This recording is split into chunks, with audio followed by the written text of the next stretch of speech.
And we are back here once again with another episode of the IronMan podcast, episode 506, with Mr. Pritchard Pub. Once again, it's going to be his second appearance on the show. The last time he was on, I think it was like episode 100 something, actually. Mm-hmm. So now we're all the way into the 500. So usually when I like to do this, as I tell everyone, go and check out the guests' first appearance. That way you get origin stories and all that stuff, because when you do like first appearances or whenever you do a show with someone one-on-one, there's different dynamics for a different time period, even given in any year. So when you have those updated conversations, it's always nice to see where things are at.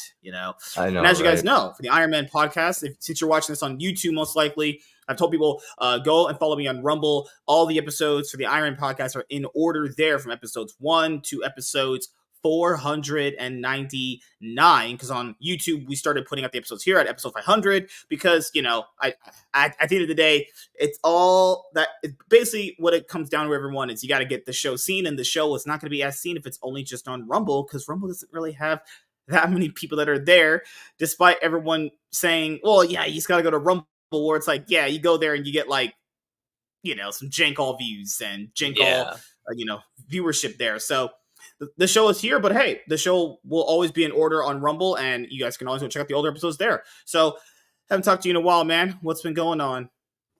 Oh, man, a lot has happened in I don't know, has it been like a year or something? Because I think I came on here last time I came on here, I think it was 2023. Yeah, it was to talk about my book, I think. When I first released it. And now I'm talking about a comic made from that book. So that's exciting. Really? Yeah. Okay.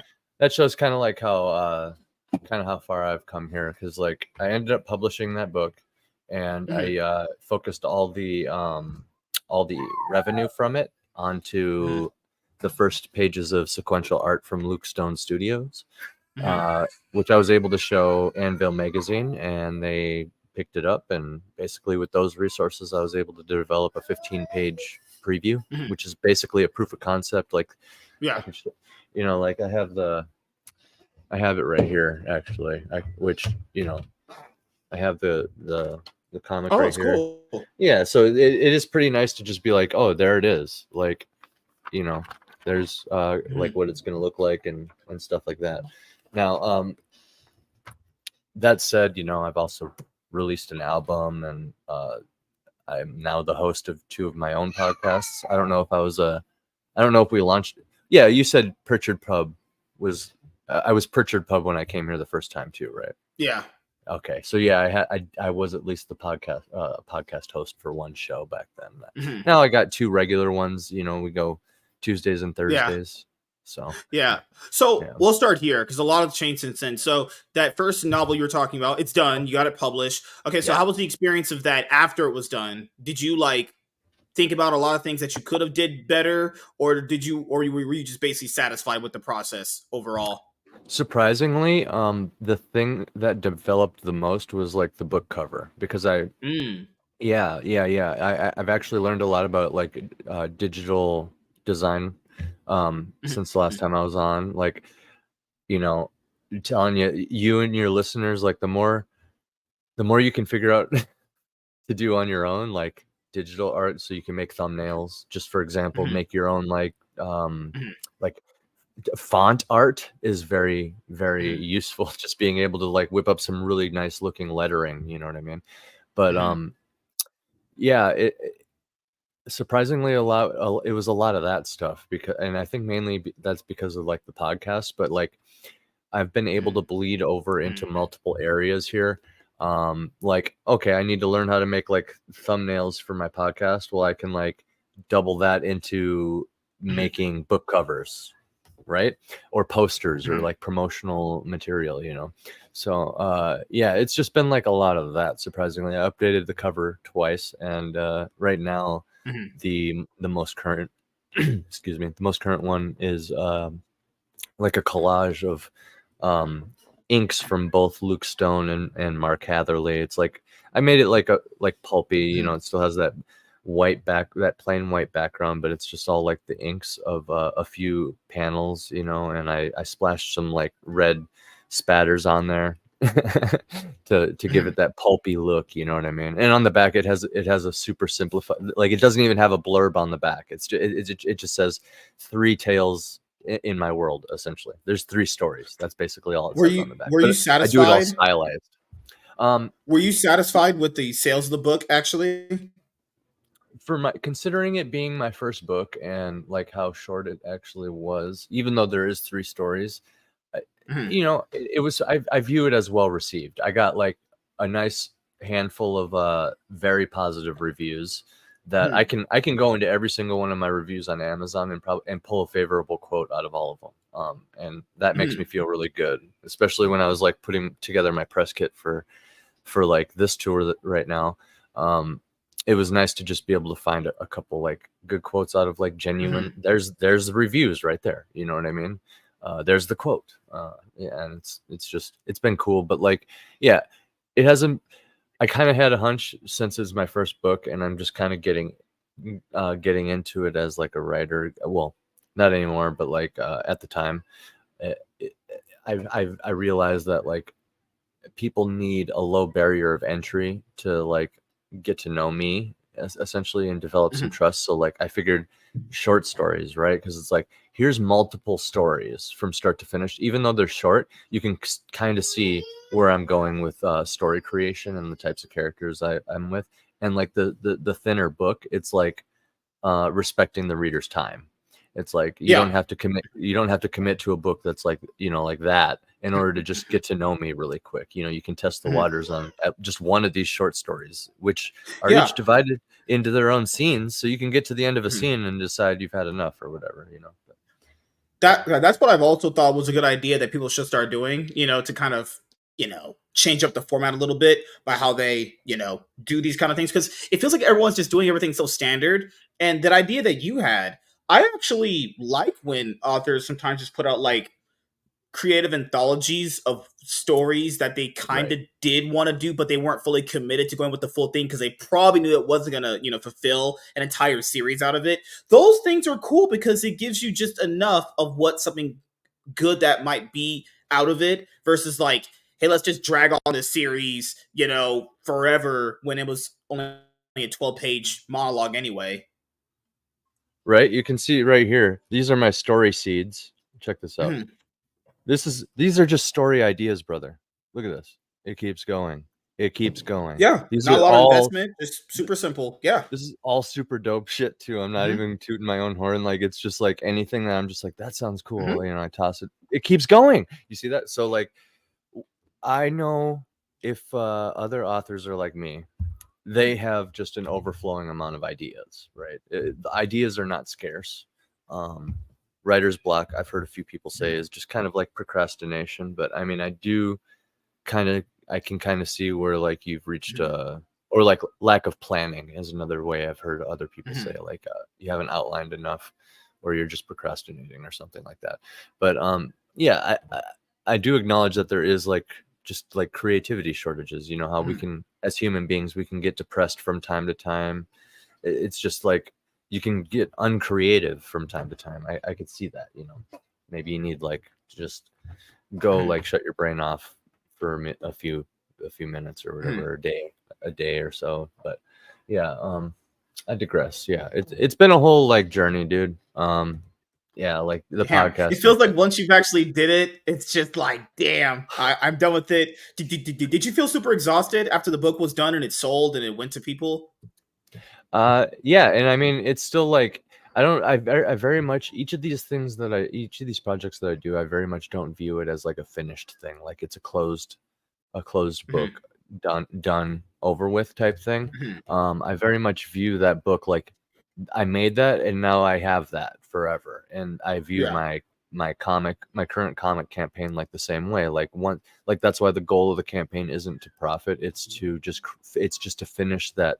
It's to finish that 15-page proof of concept out to the Yeah. end of the short Mhm, story. It's a short story, so it has a defined ending too, which means like people don't have to like rely on me like having a second successful campaign, for instance, or selling enough of this one after it succeeds to fund the next one. It means like mhm.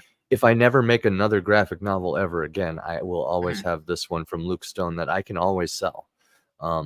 That's kind of how I view my profits, is like each of these books is an investment in myself, working towards a retirement plan. Like if you can get enough things out there that are just available, then you have like an entire like store that you can passively sell in your retirement. Like old people can do that.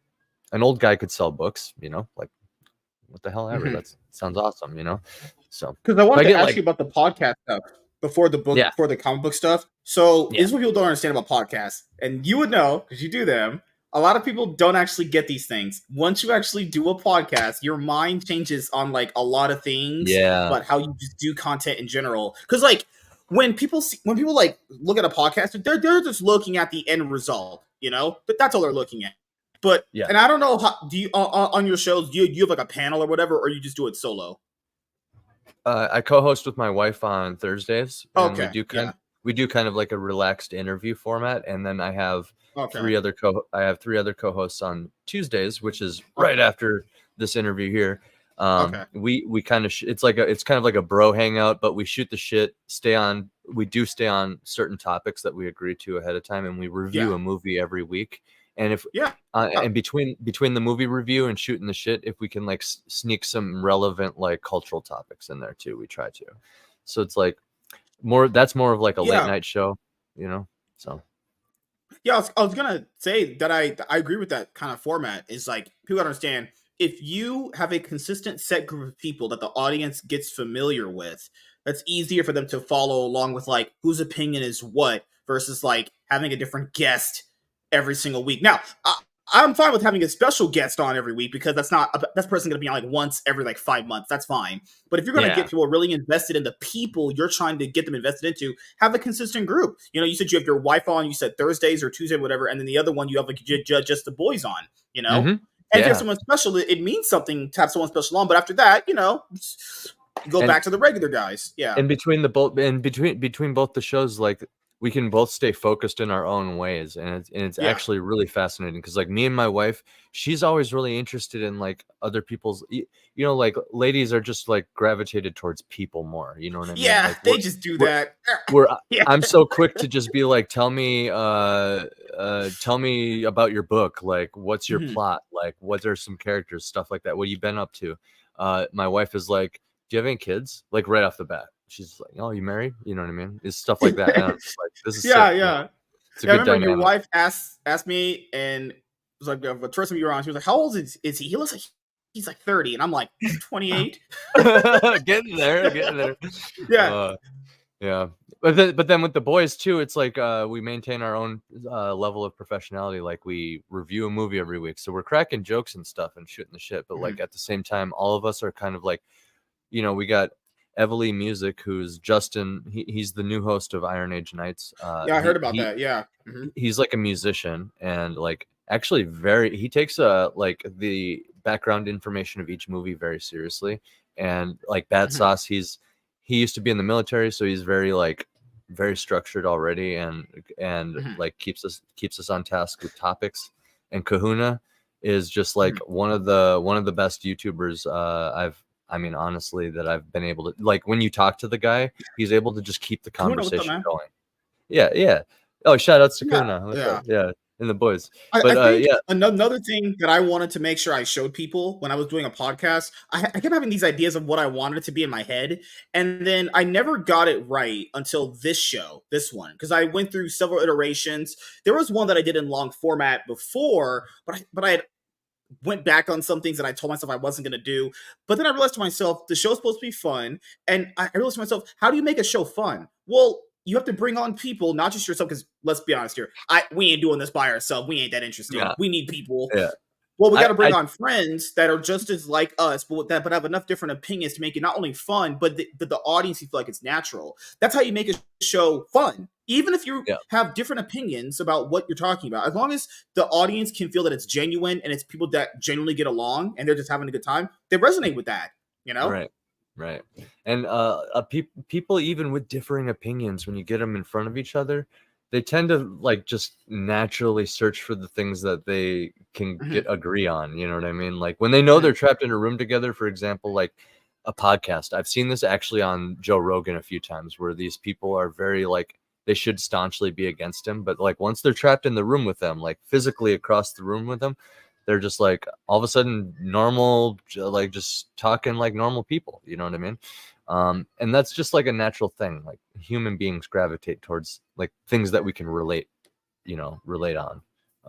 I like to think at least. Oh, the other thing that the audience generally likes to come to know in podcast is that if you like, how would I say this? A lot of people like the thing that you said. They're kind of just shooting the shit. But also, you have to have structure with it. As I was, but make sure you have structure. Just having random conversations that can work. But structure it so people can understand you're going to be covering these main things. But later on, when that's done, you can just get to those topics.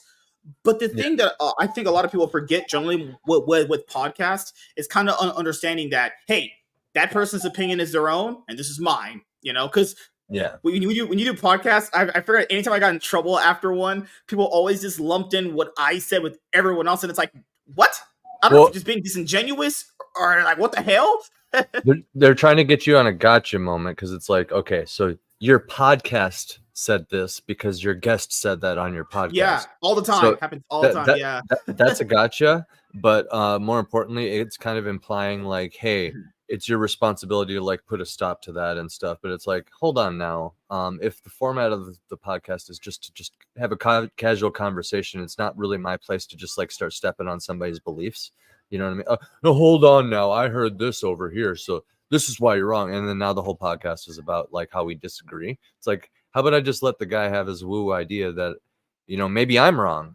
We just disagree on it or something. Just let him have his idea, move on, and this is kind of what I did back in the day when it came to that Snyder Cut stuff. And I was actually glad I even went through did these one-on-ones that people really can't see anymore. But I did learn a lot from them, even though they don't exist anymore. I didn't like Zack Snyder's vision for DC. I thought his way of looking at DC characters and handling them were all just bad. But I had to think to myself, I want to know why that person likes his vision. Why do people like it so much? So I had on a bunch of them and tell me why. And I was like, you know what? I don't agree with all this, but at least I can understand where they're coming from. It's interesting.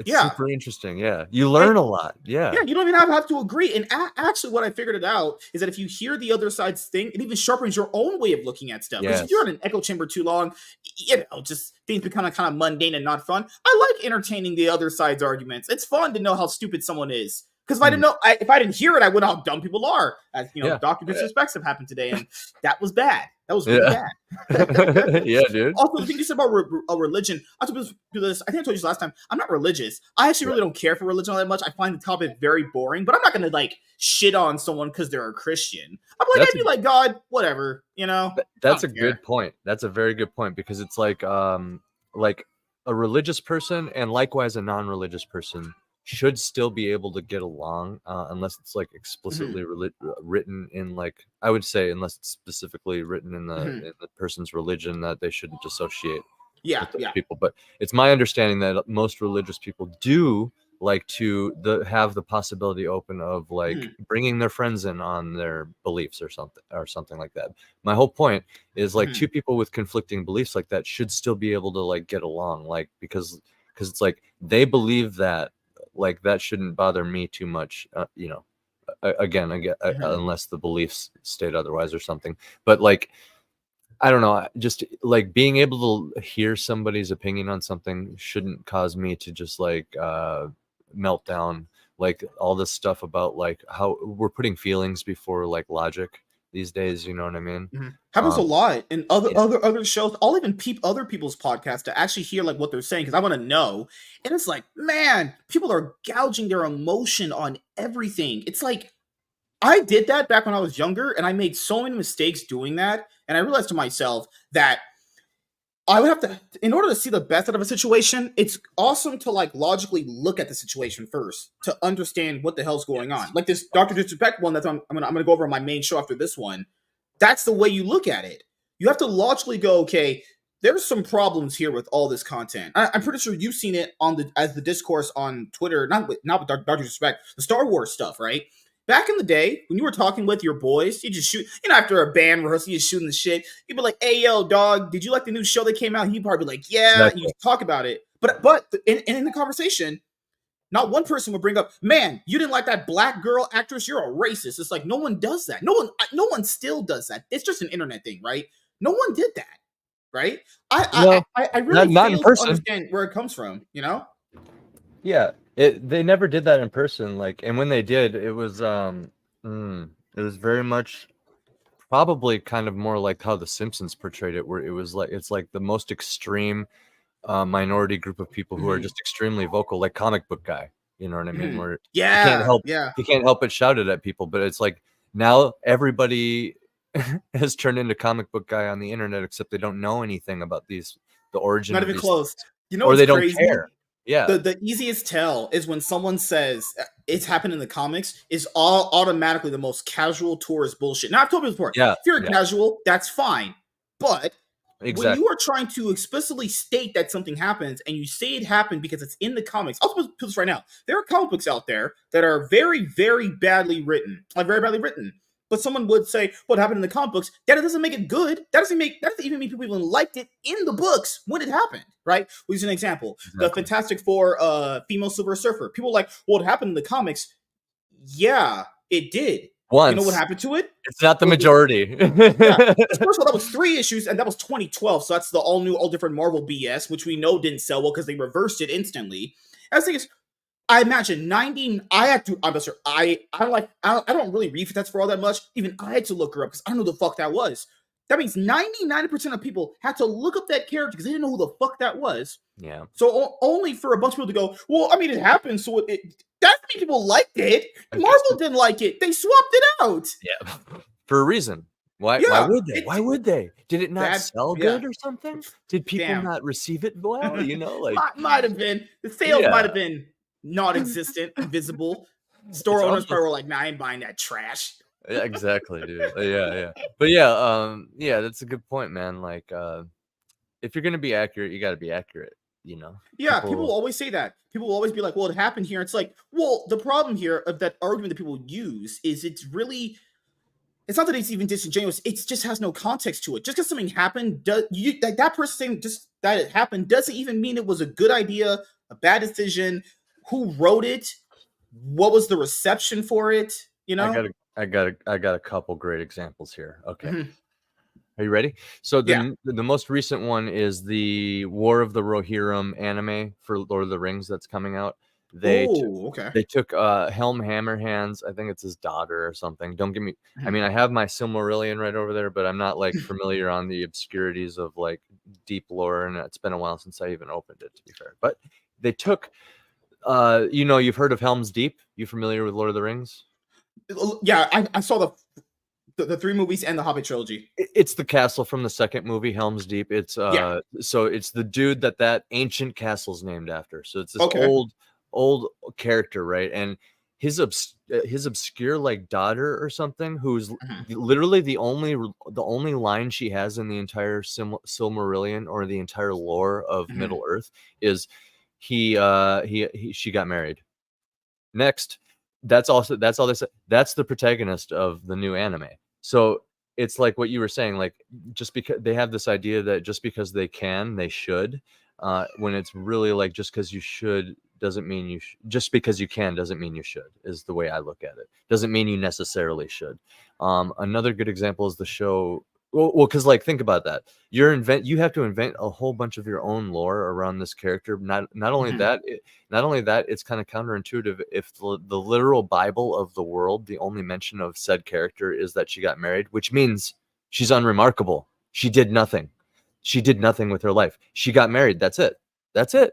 And on top of that, brother, they ignore another character that is around this same time period who is a strong leader female, like powerful female who saves her people from an orc siege. I don't know if you know much about like sieges in history. They can be brutal. They can be brutal. So you get a woman that rises up and like leads her people through a siege of orcs. That's like next level like heroism. They just ignore her and they're like, let's focus on this chick where it says all she did was get married. Well, let's change that. No, you're gonna get bad reception. The other example is the show Vikings. I believe I can't remember what season it fully kicks in, but they have they famously came out in the press, like in the press material, and they were talking about, it was very very early on with like all the skin color swapping and characters and stuff like that. They essentially have an African American character play a jarl, like a jarl Viking, and their reasoning for it is because the Vikings basically went all over the world in their time. It's possible. So they just decide to do that, and this is on the History Channel.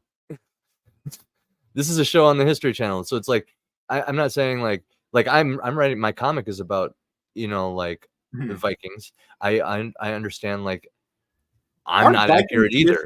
from I'm not mythology supposed to accurate be either. very like savage, supposed to be very like destruction worthy, like they go from place to place and kind of taking over? Right. Right. But it's just an example of the mindset and that was literally their marketing campaign. They said just because it's possible, we should. When it's just because you can doesn't mean you should, is the way like I look at it. Because like there's revisionist history. Did you see the Cleopatra stuff going on? Yeah. Yeah. There's even Egypt was like, what's going on? You know what I mean? So it's like people take it too far, is all I'm saying. And then there's also a clear lack of respect for source material. yes, I've noticed that in books and cultures, and certain cultures too. Like okay, you want to race swap a jarl, for example. You can look into very rich like African culture and make a really cool show. Call it Musa. And have it be about Mansa Musa, bro, the richest man of all time. Holy shit, I would watch that show and have it be super high quality, like Game of Thrones or like Sons of Anarchy or Breaking Bad. Because what I've noticed is like in book communities, when a popular book series is translated into a movie, people get very angry when there's not that stuff in there. But when it comes to comics, people just have this weird mentality where it's like, well, I mean, it can't translate very well, so that means you just shouldn't do it. And then they'll allow their brains to accept even more bullshit. Like, well, to be fair, that story takes a long time to do, and they really couldn't do it, so we should just give them some bullshit. It's like, how about just no? How about no? Yeah. Yeah. Well, all I'm gonna say, the only pandering should be to like the fans, right? And, like to the story itself. Like I've just noticed that with comic fans, where they'll just make up a bunch of bullshit to themselves to justify stupid shit they wouldn't allow for anything else. Like, God, man, what's the best example of this? I'll just go from in general one so people can understand the point I'm gonna make. So, just because a story is like hard to do doesn't mean you should just give out some half-ass bullshit just cause, right? So an example of this would be, let's just say, fucking hell, let's say if they made a Batman Year One live action movie. But instead of having the most important stuff in the movie, they would take it out because it's too hard to do, can't translate very well. Then don't do the story then. If you can't do the most important stuff to make the story, you just don't do it. And then some people said, well, for superhero stuff, I think one of my favorite subscribers, he commented this. So he had a different opinion, which is fine. And he actually brought some light to this that I had to address. And I was like, you know what? That's an opinion a lot of people probably have. His opinion was that if you're coming into superhero stuff, shouldn't someone be able to do their own thing? Yes and no. I think someone should be able to do their own thing and kind of switch up some things. Like if you want a different kind of costume or whatever, that stuff's fine. But if you want to do your own thing, make your own shit. Right. If you really want to do your own thing, make your own shit. Yeah. You can just don't come into Superman or like Batman or whatever and start changing everything. That'd be a good example. Yeah, let's just make Selena Kyle the main story of Batman Year One. Yeah, a lot of people wouldn't like that. Make your own Batman. Make your own Batman. Yeah. Because like I think Chris Hemsworth made this comment a while ago. He was talking about how he felt like him and Thor for the Marvel movies, he felt like he was kind of like not needed in some movies. He had mentioned a very clear thing a lot of people glanced over, where he felt as if like when he entered superheroes, as far as like the Marvel universe, he felt like there was a lot of rules he had to kind of abide by. But it's like, yeah, people already have a pre-set idea of what these characters are from source material. Yeah, I would kind of like you to follow that. If you don't want to do that, you could just go to any other franchise, do whatever you want. You could act in any other movie franchise you want, any series, TV show, anything, you know. But it only comes to comics where people are like, they'll just make all these exceptions for no reason whatsoever, and it just makes things worse. Like, if you're not going to be able to do the story at least 95% good or close, don't do it at all. The Flash movie is an example of that. That movie is some like bastardized ghetto version of Flashpoint where it's so unbelievably bad. Things that even make the Flashpoint story stick aren't even a part of the story. You don't even get the main stuff in there. They're just, well, it's Flash and it's like kind of Flashpoint because he goes back in time and it's like, oh my God, why even have this as a movie then? Why waste the storyline? It's a wasted storyline. They're never going to do this again, you know? These things happen like rarely once ever. Like, it's like Superman coming up, also the new Superman movie coming up next year. Put a factor in. That Superman movie isn't good. We're not probably getting more Superman movies ever because most Superman movies are not good. Actually, it's gonna be hard. Yeah. What's up, man? The most successful I like sex ones? swapping shit. What? All chicks make it slutty. Seems to be a winning formula. Yeah. I tell it to Furious. That's fair. It's like what the best-selling comic startups are. So yeah. That just derailed me. I forgot what I was gonna say. Yeah, Hollywood is so disjointed, man. If you're trying to change IP so much and you refuse to make your own and you're willing to burn as much money as it takes to do so by like bringing in like big actors and stuff who are probably behind whatever the weird shit you're trying to do is anyway, I think it's not about making your own thing. It's at that point it's about vandalism. It is quite literally about destruction of like heroic destruction, tearing down the statues, so to speak. I'm always professional, WZ. I'm always professional. Good gosh. So I wanted to ask you this because you have your own comic coming up now. So you went from the novel format to the comic format. So was that always going to be the idea, or you just thought about doing that after the novel success? My full length novel, which is in editing right now, is it started off as a single panel in my mind. It started off as a comic book idea, and I had my buddy from high school that was gonna like help me draw, and put this together.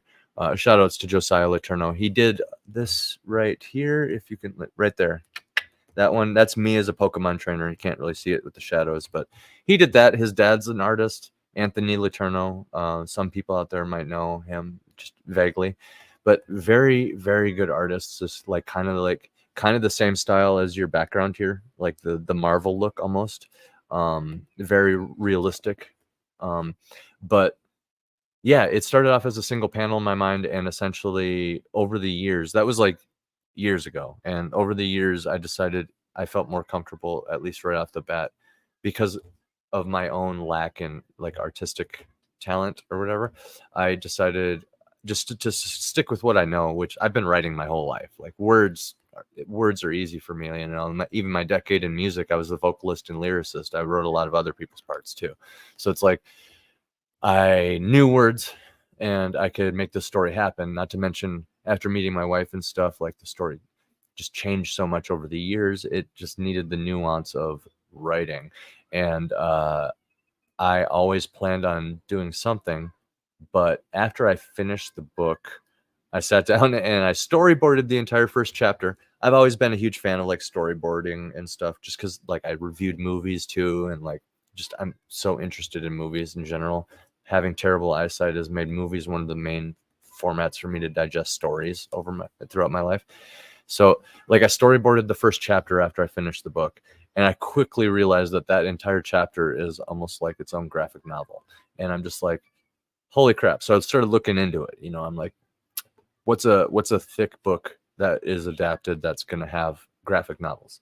That brought me to Game of Thrones. I found the first entire set it's the entire book.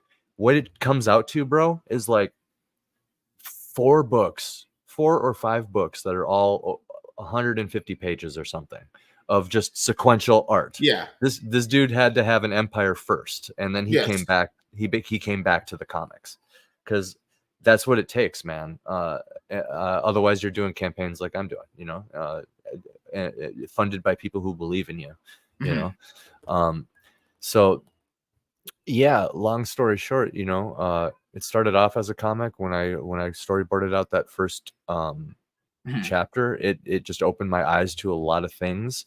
I wrote Mortal Descent, which is the three short story, the short story anthology that we were talking about, and kind of had the subconscious thought in the back of my mind, like, these are actually probably going to be more plausible to convert into a comic. So like comics have always been there in my mind, just because the visual storytelling format, like I said, movies and comics and stuff have been my main source. So like I don't know, I just think it's destined. And after writing the script and working with Luke and seeing it, like I can basically do the entire process up to the line work. Yeah. So I mean, like at this point with what I know, I will keep working towards doing my own like comic maybe with my free material on my Substack. I have an Yeah. ongoing thing there. But in the meantime, I'd love to do comics. I'm just going to stick to these one and done ones. I don't know if my full length will ever get adapted into a comic. Probably not until I have my own empire, like Mr. Martin. Yeah. Holy crap, man! Holy crap! So since so at this point now of a time of us doing this appearance for you, how far along are you in the process of the book? Is it like ready to be launched as a campaign, or are you still at like illustrations or lettering and all the other stuff? Well, the lettering is done as soon as the pages are done because I'm doing the lettering, and Okay. I So could make sure show to write the N word in the pages too. and like subliminally, like Yeah, yeah. layer it in. Draw No. a black But character, have him being all ghetto. That's how I just instant in the sale. middle of the Viking story, yeah, let's do it. Let's do it. No, but it's essentially I got that proof of concept from Anvil. I could share the screen right now and walk you through that right now actually, and I can even show I revealed a new cover recently, but I can show people that too.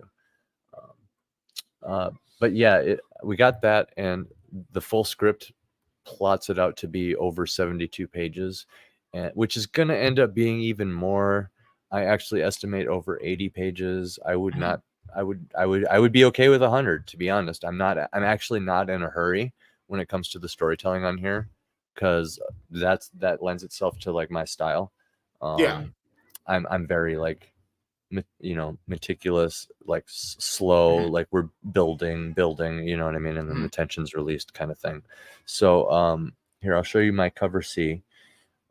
Essentially what we're doing here with the campaign is the goal is to get to the finish the proof of concept, Yeah. get to the 72 pages essentially that my script predicts, and then from there, like, I'm willing to pay printing and shipping costs out of pocket once that's reached, because then by that That's one of point the I have covers for cover C. Yeah, it looks really good. Yeah, that's good. Yeah. yeah. This is by Luke Stone. It's gonna be all Luke Stone's he's gonna white. You were working with a white man? What the hell? I know, shame on me. Shame Fuck. on me. God damn it. You didn't have DEI services ready for you? Hiring that person of color? I guess not, man. No, I had I mean, I don't know, man. I try not to, like, I'm not against inclusion or anything, but like I also don't try to go out of my way to give it too much thought, if that makes sense. Like, I'm not trying to like make my identity about that. I want to get along with everybody. You know Yeah. what I mean? Like, one of the things, like, when I was promoting this show a little bit, and people were asking about you, like, one of the things I told them is like, you're one of the nicest dudes, like, super nice guy, by the way. Like, that's one of the main things I would tell people when like promoting this show, for example. I just want to get along with everybody. Like, that's kind of where I'm at. Like, we're all human beings.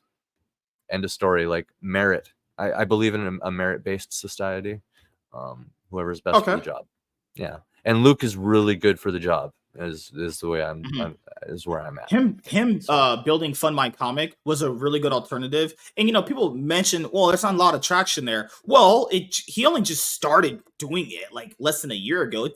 People gotta understand, things that like start like that, which are great ideas, take time. Like I feel like Yes. everyone just wants like the end. People want like new stuff, but they want like the end result like immediately. And it's like, no, half the stuff you have in your life came from multiple trials, multiple ways of changing it up. So you got that way that it really works, you know? Yeah. And for people to really bring traction to Fun My Comic, well, you have to honestly promote. That's what you really honestly have to do. There's really nothing else you can do other than just let it grow naturally over just doing or putting out your campaigns there. You know, like of course Kickstarter and Indiegogo are going to have more people in general. Of course they would. I mean, they're long established platforms. You know. Yes. Exactly. Yeah, it's on screen. Okay. Yeah, I was gonna say, like, yeah, it's literally gonna take like 5 years for them to like actually start getting momentum and stuff. But like that's why we still have to like show our support and like prefer them. Like right on Fund My Comics landing page. Here, I'm just gonna click through this. This is the actual preview in Anvil magazine. Right on Fund My Comics landing page, they have a calculator where you type in the budget for your campaign.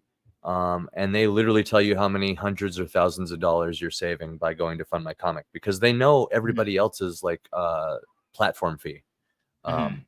So like there's a reason to do it. I mean, even if there is like less traction or whatever, like you should be promoting your campaign anyway. You should be going on shows like this and talking about it and showing it like I'm doing right here. This is one of my favorite pages here. Like, holy crap, Luke Stone, he knocked it out of the park. For example, the joy on this bard's face here, the joy on all their, like right here, this is one of Luke's strengths, man. Like he really nailed them all chanting along together. And then right here, this is the old king. Like, gosh darn it, he just looks like a grandpa, man. Like I want to hang out with him, you know. But yeah, like people should be promoting their comic and stuff. Like if there's less traction on a website, it doesn't matter what website it's on. To be honest, like, are you counting on that website for everything, or do you actually have weight that you can pull to get people? You know what I mean? Like, if I wasn't hosting the podcast I have, having the guests I have on, showing the support to indies I've been showing for the past year, essentially getting my feet wet since I published my book, like that's a whole entire year that people have to go check out my novel, see what kind of a writer I am, skill level I'm at and stuff. They could come onto my show if they wanted to, check out my show with other guests, and really see how I am as a person, get to know me over the course of a year before I even consider something like a campaign. If I just came out of obscurity with this, that would be a different thing. And even with all the stuff I'm talking, I like this. Oh, this last one here? Yeah, that's my favorite page. Yeah, it looks good. Yeah. This is the end of it. He's Did you get? Were you inspired by like World of Warcraft at all? A little bit. Well, as far as the story goes, as far as like the orc thing. Well, orcs. Let's see. I would say my biggest Warcraft is on there for some inspiration, right? Some, but I never actually played that much Warcraft. I got up to level 20 on the free trial a couple times, but my orc inspiration actually comes mainly from like actually Lord of the Rings. And I would have to say some Warhammer orcs.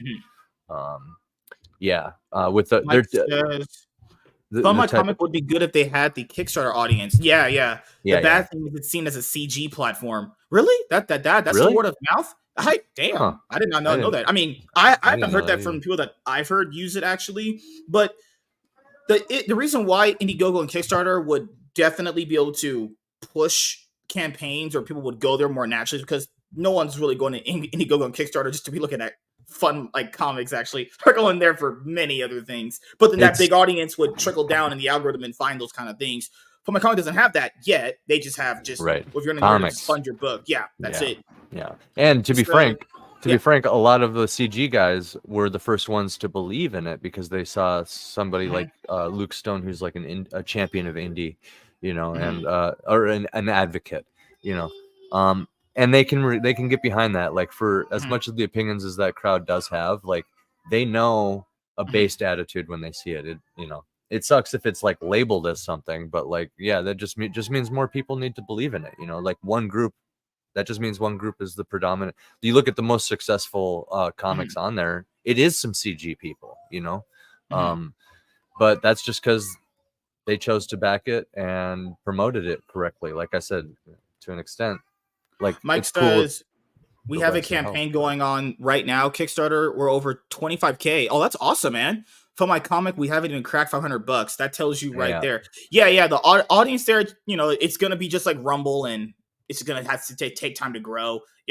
I would always recommend just like you did right there, just having them on both and seeing the results of both. Because it could also be an audience thing too. Like the audience there just might not be interested in that specific thing, Because I had another author on, like I think an episode 501, he talked about that too, where someone could have a really good idea and make whatever they're making, but if there's no audience for it on whatever you're trying to put it on there, it's just, they won't get to it, Like at the end of the day, it is an audience thing. Like the audience does kind of get to decide what they want, and they kind of get to decide who they're throwing money at. Actually, my cat's bad needs. What's up, man? What's up, dude? CG almost exclusively sells on Indiegogo. Yeah.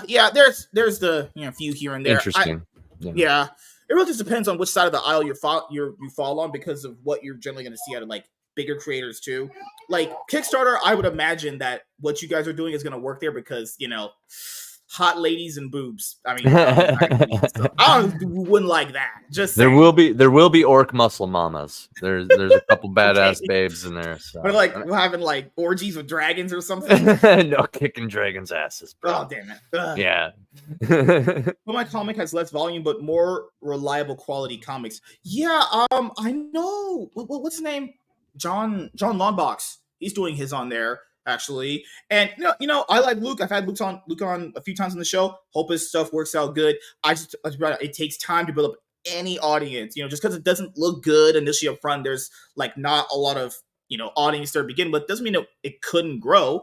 All that means is you just got to just promote, word of mouth. Those are always good things. And keep in mind, when someone's making a genre, keep in mind, I told you anybody, is that something people want?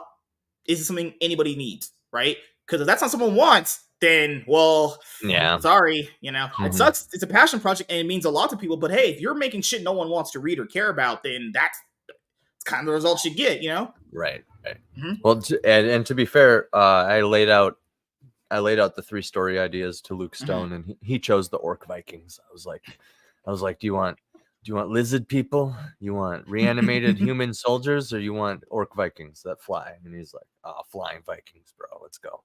So I was like, okay, I'm down. Well, I wanted to ask you this, which is, the thing you mentioned earlier about the whole promoting, and if you're an indie guy and doing this, the reason why I think a lot of people kind of fail at it, not because they can't do it, because I don't really think people can't do stuff unless it's specifically certain things, like things that you can't do, like because of physical capabilities. There are certain issues people have when it comes to doing these things. They're not really good at conversating. That's like the biggest one. Because, when you're a podcast, you're on a podcast, people want to hear you talk and have conversations about like your thoughts and why you thought whatever, blah, blah, blah, blah, stuff like that. I feel like a lot of people, when they kind of do these kind of things, when they go on shows and promote, they're only there to promote their book and talk about it. And they're like, well, I didn't get any sales out of it. And it's like, what did you think was going to happen? Nobody likes that. I had to rein in myself. Nobody liked just direct shills. Yeah. I was like, man, me and him are gonna just talk about like dope political stuff all the whole show. I gotta start talking about my book. I was like, I gotta start talking about it. That's a problem I have, man. I'll just get caught up with chilling, That's the format that I went with for these kind of shows, where if someone has a book, we make that the second part of the show, and we kind of talk about like, generally if it's first appearance, origin story, or how you think about certain things about movies and television, because gotta give the people a reason to back your stuff, because like what's that thing people say back in the day, shameless plug. People like that to a certain extent, but if you're like that's your only gimmick, that's gonna be old after a certain point. It only works for Herman P. Hunter that we saw in the chat earlier. His catchphrase is buy my book. And he said he did that specifically because the general advice is never say that if you want to sell it. So he only says that. But on that note, I actually have to get ready for my other podcast. So I am okay with you revealing the video I sent you if you are down. That's not on the landing page. The one I sent, the link I sent you in the yes. Is the new video narrated by our own Kahuna here in the chat. He did a little excerpt. Okay, give me one sec. We got about a good 10 minutes left, and for the final 10 minutes, we'll get that ready. Perfect. Okay. And I have my my stream pulled up too. So show the trailer.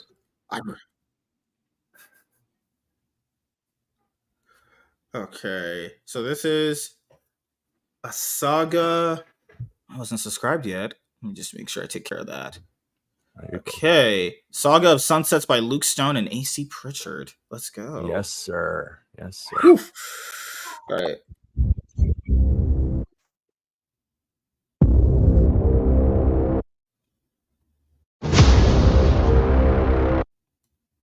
Tensing the muscles in his hands, he remembered how he claimed his name. That winter, so long ago now, where a band of rogue bulls had been pillaging every village between the mountains. Their rampage broke against me, however, He thought. and a blizzard rose up to protect me. The storm had raged for 3 days after the horde arrived. Emin had gathered his brothers and cousins to strike first, though.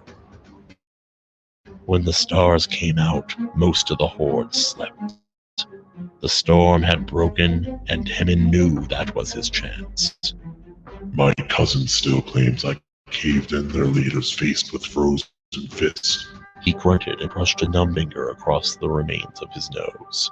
The cold claimed a nose, 4 toes, and nearly both hands that night. But I bought my name with it. How's it going, everybody? This is AC Pritchard, thanking you personally for making it this far into the video. I just wanted to say that I look forward to watching this project grow over time and giving you the best product that I can possibly give, for being so generous in your possible support. So thank you for your consideration, and have a nice day. Let's see where the road takes us. Cheers.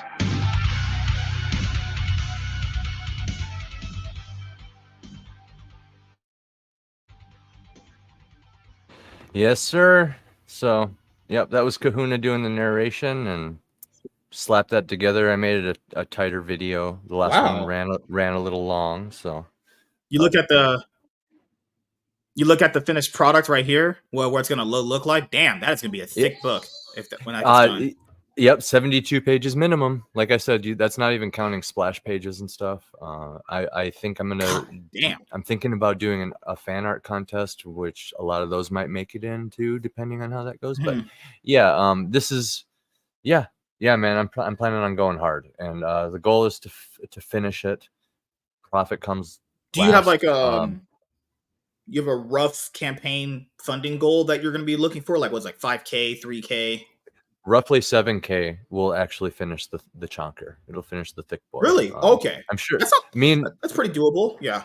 Me and Luke have gotten pretty close over the last year, so he might cut me a break a little bit, especially if we're like starting to like really near the end there. He might just be like, let's just go. You know what I mean?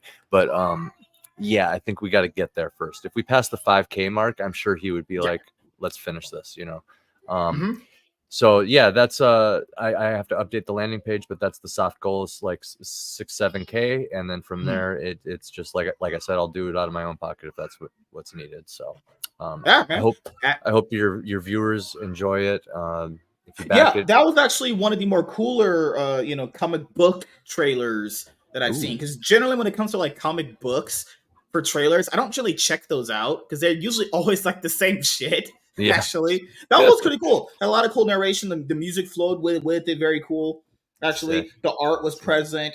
And man, just whenever you get the final book in your hands, you might break out in tears. Actually, you might be like, man. I know, man. I know. And yeah, that's where I was at. I was like, I got an audiobook. I have source material. I'm gonna lean into that. A lot of even the bigger, really successful ones don't have source material. They're just making a comic book. But I have source material, so I decided to lean into that, and I even offer the audiobook as like part of the digital package. So, yeah, I have to get going to my other show though. So I thank you for having me on. If you want to come on at the Pritchard Pub any Thursday after like July 18th, roughly, just let me or my wife know. We'll write it down. Anytime, man. Yeah, and thank you guys for checking out this video, and we'll see you guys. Oh, what the heck? Oh my gosh. Why did I do that? My brain is not working. Do you have anything else you want to show to the audience before we head out, actually? No, just the most important thing is fundmycomic.com/ASOS. That's my SOS. I need help. Come help me fund it. You can follow me on X at AC Pritchard with underscores, A_C_Pritchard. Mhm. Pritchard Pub on YouTube, but fundmycomic.com/ASOS. All right. Yeah. And the last thing I'll ask you is any shout outs you want to give to anyone in particular? Anything you want to say before we head out? Ultimate Kahuna, Bat Sauce, and Evely Music in the chat, and also my wife, Moonzillatero /Catherine. All right. Thank you guys for checking out this video. We'll see you guys